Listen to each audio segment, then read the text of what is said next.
Welcome, KOTA territory, to your KOTA's Political Pulse. I'm Humberto Giles-Sanchez. I'm joined by investigative reporter Blake Troli today, and we are joined in studio by a special guest. You care to introduce yourself real quick?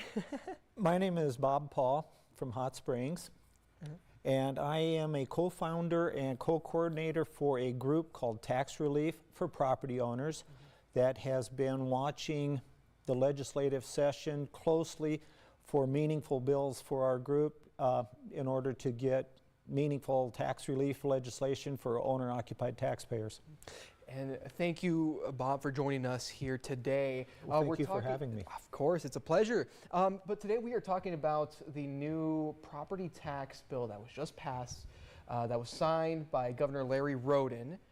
So really quickly, Blake, give us a little recap on what that is. Yeah, so we could start with that bill. So that Governor Roden's bill was the only tax relief bill that was actually signed into law this legislative session. As Bob, I'm sure you were watching very closely. What it does is it...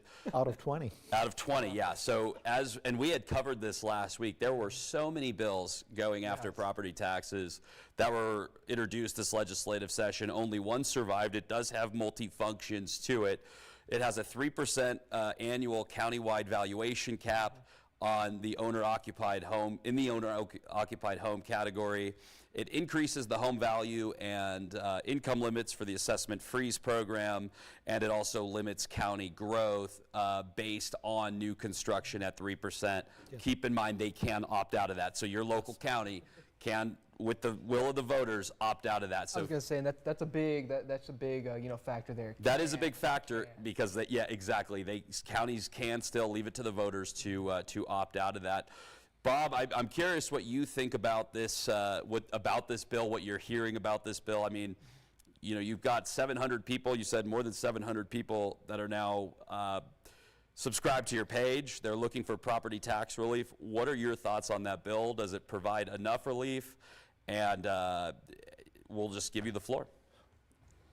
For Senate Bill 216, my group and a lot of owner-occupied taxpayers throughout the state have got very mixed feelings on that. As we are seeing that bill, that is leaving owner-occupied taxpayers at a record high for valuations. It has not brought us down at all. The governor has tried to stem the steep increases of valuations to no more than 3%, but his bill is leaving it at a countywide average of 3% on valuation growth rather than to individual owner-occupied taxpayers, which would be much more meaningful for us. Yeah, you had said that to us in an interview, I believe, that you had wanted to see a cap on the individual homes, not a countywide cap in the owner-occupied category. Yes, yes. Under the governor's proposal, there is still going to be a wide disparity among owner-occupied taxpayers because owners that have property acreages, per se, like myself and like a lot of other people, can still be valued at much more than the 3%, whereas somebody that just may have a house in a town or whatever might be a little bit less than that. As long as that countywide average is capped at 3%, it still leaves a lot of room for disparity.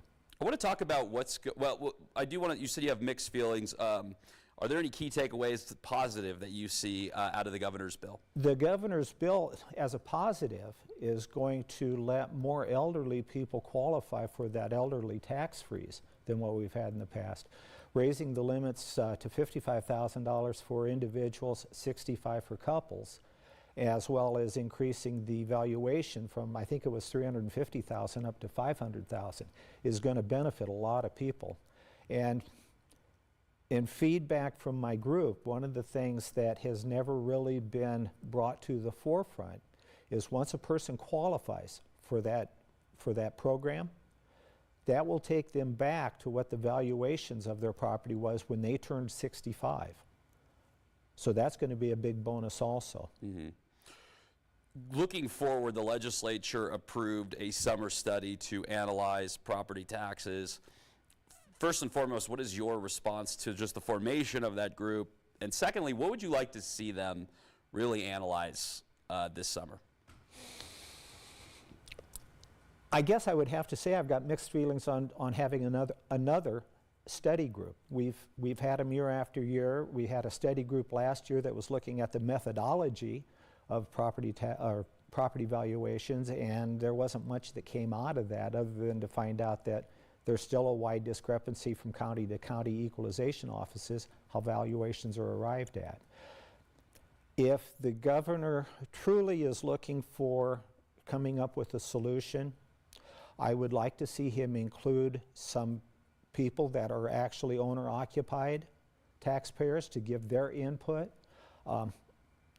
We've seen the same people on several summer studies. We're going to see people probably from the Department of Revenue on that study. The governor's going to have his own representative. I'd like to be optimistic. We'll just see what happens. I do want to touch on one thing. The governor has hinted at additional property tax legislation that he says he does plan to introduce, and this is something that he wants to discuss, I believe, during the summer study. And what he had described to us in an interview last week was that this would be looking for county by county relief. Do you think that's what this needs to become after watching kind of what happened? We'll go with Senate Bill 191, for instance. This was a bill I know your group got behind, and it really seemed like, from watching it, especially in House State Affairs, where it took on a lot of heat there at the end. This was after, of course, unanimously getting through the Senate. Yes. It really seemed like the tale of two South Dakotas. From a perspective, you know, just as somebody that was watching that hearing, I was actually sitting down, you know, physically in that hearing, and it seemed like, I know you had given video testimony, yes. A couple other homeowners had given testimony, but then there were a lot of interests against that bill. Do you think county by county is the way this needs to go? I mean, the governor's kind of hinting at that, you know, that's kind of what he's eyeing is some sort of, and again, we don't have a whole lot of detail on this, but that is what he's eyeing is some sort of county by county fix, so to speak, or action. He is looking at a county by county basis, and he is seeing the more populous counties in the state as well as counties in the Black Hills where there has been more interest of people moving in. But overall, this is not a county by county problem. This is a statewide problem. Statewide, from 2019 to 2023, the average increase in owner-occupied valuations increased a little over 58%. There are 11 counties in the state, 11 out of the 66, that exceed 70% of valuation increases, and they're not all West River. It's split kind of between East River and West River. Our group will take a fix however we can get it, but we think if we approached it on a statewide basis so that everybody has a level playing field, it would be a little more effective. And in our estimation, Senate Bill 191 really did that. Do you hope well, I'll ask two questions. Again, I want to reiterate, what do you really hope to see that summer study tackle, and do you hope that they maybe reanalyze 191 as part of that study? I would like to see them reanalyze some of the aspects of Senate Bill 191. What we were really optimistic about with Senate Bill 191 is having our valuations moved back to where they were before we had the huge spike. And the spike was really brought about by a lot of extenuating circumstances that we would typically not have seen. COVID, the supply shortages, the tie-up. Our previous governors campaigned to bring people into the state because it was free of government control. It may have been free, but a lot of elderly taxpayers were picking up the bill on it. You say it's a statewide issue. I do want to move back just a little bit if you don't mind. Could you describe some of the members of your group?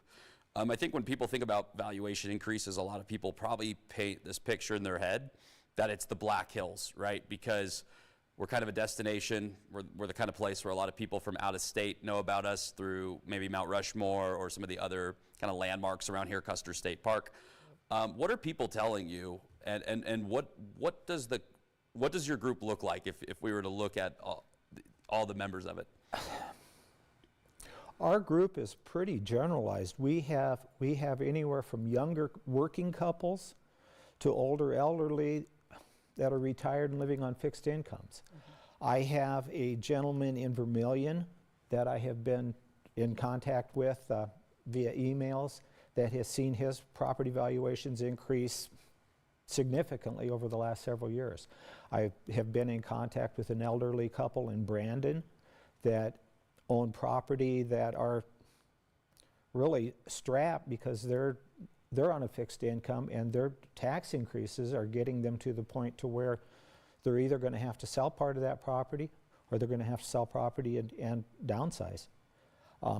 For younger working couples, property tax, the increases in property taxes are taking money away from what they would typically spend to help local economies to pay for those property taxes. And when you're a young couple and you're working a couple incomes, there's not a lot of extra discretionary income there. So it's put the bite on a lot of people. But overall, to answer your question, I would say we have a pretty mixed group. We've got anywhere from young working couples to elderly on fixed income. Okay, well, I was going to say, you're mentioning numbers here. Let's take a look at those numbers. I believe you mentioned a big, we were talking a little bit earlier about some of the crazy, at least to me, it was very shocking by how much it actually, saw the increase, right? So really quickly, what were some of the counties, at least, that you saw the biggest increase in? I know we mentioned Pennington County, which was 70.81%, which was, I mean, first of all, that number. out of the first 11 counties of South Dakota, Pennington County comes in at number 11. Surprisingly, the number one county in the state is Ziebach, right, which had about 136 plus % increase in homeowner valuations. I mean, do you mind if I ask, like, why is that? The way valuations, as it has been explained to me through the equalization offices, have been calculated is pretty much if somebody comes in and they buy property for whatever price, they not only determine the valuation of the property that they're buying, but they're also determining the valuation of property of neighboring around them. So it is what it is, but it's not really a fair system. No, I mean, I don't know if I've ever asked you this, but if you wrote your own bill, if you were, let's just say you were writing a bill on property tax relief, what would that bill look like? I mean, no, you know this issue obviously pretty well. What would your approach be? I have to plead that I'm biased. I really liked Senate Bill 191. Senate Bill 191 actually came about from the last session, from the 2024 session, with Senate Bill 167. And that was Trish Ladner's bill, correct? That was Trish Ladner's bill that was going to be introduced in the House as House Bill 1040. They decided that they would run it through the Senate first. Jack Colbeck from Sioux Falls was the primary sponsor in the Senate, and it became Senate Bill 167. Senate Bill 167 had a hearing before the Taxation Committee, and it passed the Taxation Committee by a vote of 4-3. The very next day, it was brought up to a floor vote and was defeated by a vote of 20-11. Senate leadership in 2024 evidently did not like this bill. It was not given any type of an opportunity for supporters to come into it. In the taxation hearings, there was like 17 lobbyists that testified against 167, and maybe about 4 or 5 that testified in favor of it. Much like Senate Bill 191. In the Senate Taxation Committee, there was, there was testimony. Let me go to the State Affairs. In the State Affairs Committee on 191, there was maybe 7 or 8 of us that spoke in favor of it, and I think there was 18 or 20 in opposition, in strong opposition. So. What do you make of some of the concerns that were raised? I know with ag, obviously, Senator Hulse had amended the bill to try to keep it within owner-occupied, but it seemed like even within that, there was some concerns about what that would mean for other homeowners, as people kind of described, and we talked about this last week, that if property valuations go down, they would have to bring the levies up. And I'm sure you heard a lot of this testimony on this, that this would then shift the levies onto other homeowners. What is your response to that criticism of 191? I mean, that was something that we heard play out in the legislature. As it was originally introduced, 191 actually was like non-ag. It did affect owner-occupied, but it also affected commercial and owner non-occupied. Because of the objections that were raised from the Department of Revenue, Senator Hulse dropped the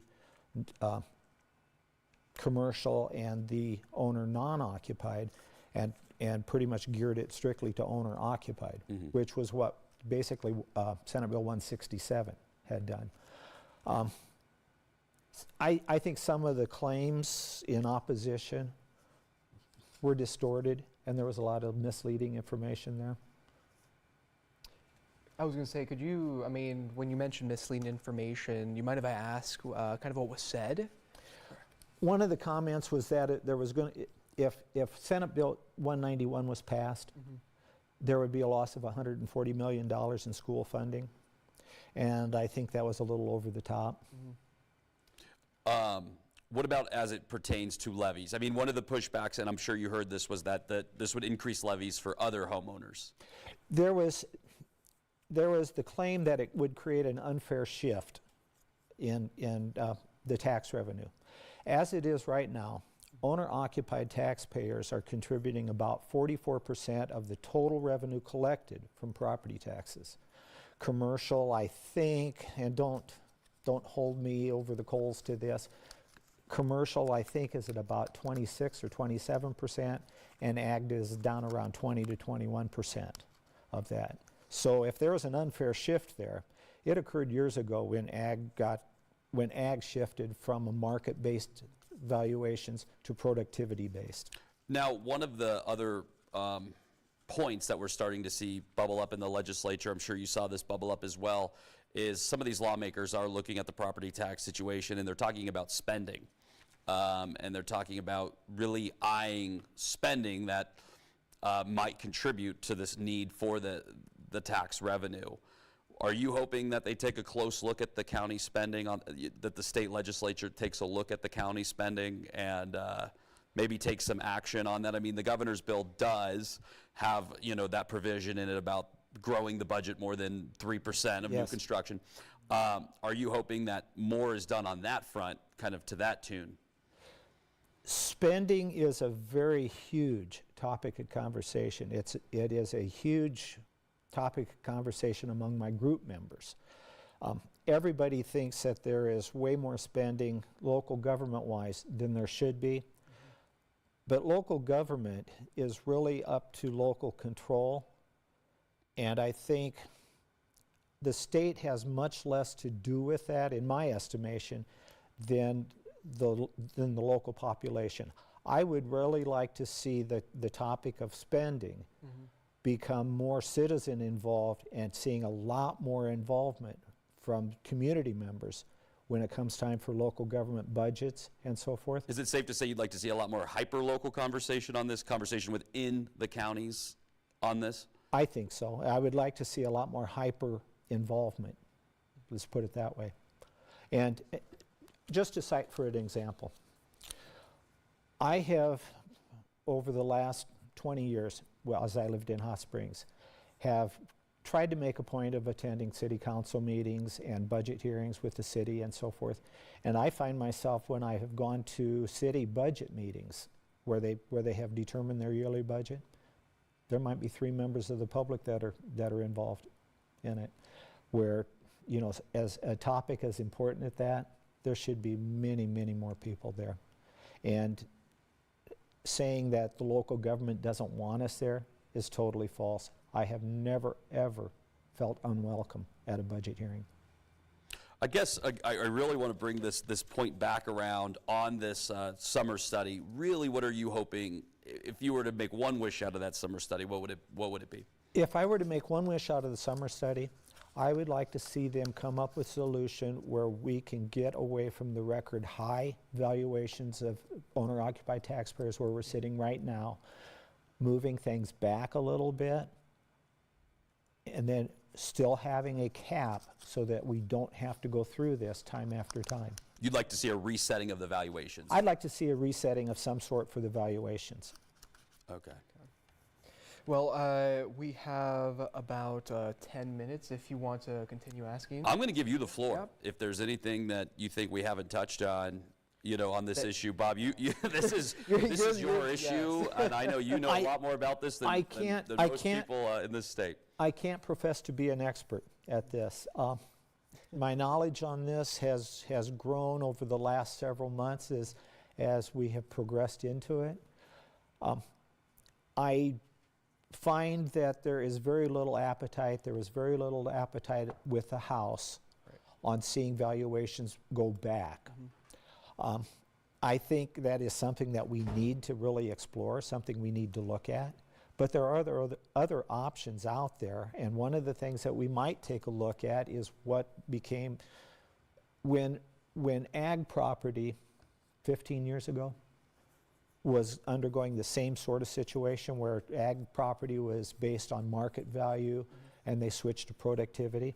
What they did was an 8-year averaging, and they took they took the past 8 years of valuations, they struck out the highest valuation, struck out the lowest valuation, added the remaining 6 and divided by 6, and that was what they became for a base.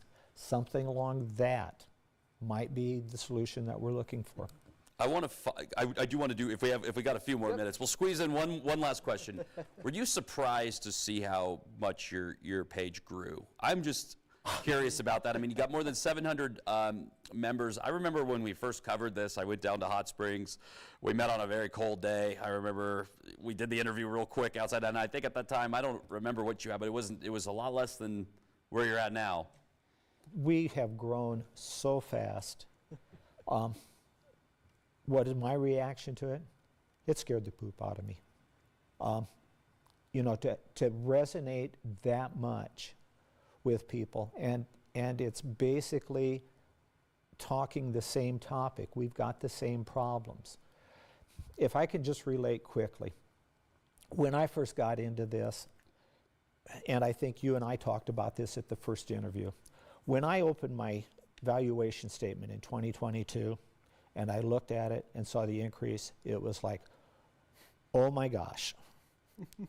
And when I got my valuation statement in 2023 and I looked at it, it wasn't, oh my gosh. It was a little stronger than that. And when I saw that my property taxes had increased $3,000 in 1 year for an elderly couple on a fixed income, that's a chunk of change. Tell us what that, we'll finalize with this. Very final question. What is firsthand experience? You're a homeowner, you're on a fixed income, your property taxes have gone up. Tell us what has that translated into for your life, for life changes? There are things that we don't do. We don't eat out a lot. Sorry guys, I gotta say this. I don't do TV. In the 20 years that we've been out in the hills, we've never done regular TV. Vacations, no. The vehicles that we drive, my most current vehicle is a 2003 Chevy pickup. My wife's car is a 93 Chrysler LeBaron. So by having to pay these increases in the taxes, there are things that we just have set aside that we had budgeted for, that we had planned for. That hasn't helped our local economy at all, and it certainly hasn't done anything for the increase of sales tax revenues. And magnify that over however many tens of thousands. There are 400,000 owner-occupied households in the state of South Dakota. 65,000 of those are made up of folks kind of like me, 65 and older. A lot of us are elderly and fixed income. And when we have to pay increases in property taxes, that money's got to come from somewhere, and it's coming out of local economies. Okay, I think we're going to end it there. No. Bob, we really do appreciate you coming on here and taking the drive up from Hot Springs. Exactly. Well, I thank you guys for having me. I'm going to make this a dual-purpose trip today. I enjoyed our conversation here today, but I can hear a trout stream in the background calling me. So I think Humberto's going to send you home with a TV too, Yes, so that we exactly. increase our viewership by 1. Right, no, exactly. We'll take our ratings boost. I do have a TV. It's Okay. It's just I only watch movies on it. What kind of movies we're talking about? Oldies. Oldies? Okay. Oldies. Hey. But, well, Oldies but goodies. Oldies. what's the bet? What's your top? What's your number 1? Oh God. Is it VHS? Are you VHSing? Or DVD. I did make the upgrade to DVD, Okay. and you know what? I heard they do have color now. Oh man, well thank you, Bob, for welcome. coming up on the hill You're today. very welcome. It's been a pleasure. As for you watching, I'm Humberto Giles-Sanchez again. Thank you, Blake, for joining us Thank here you. at the desk. But for now, we hope you have a wonderful rest of your Monday.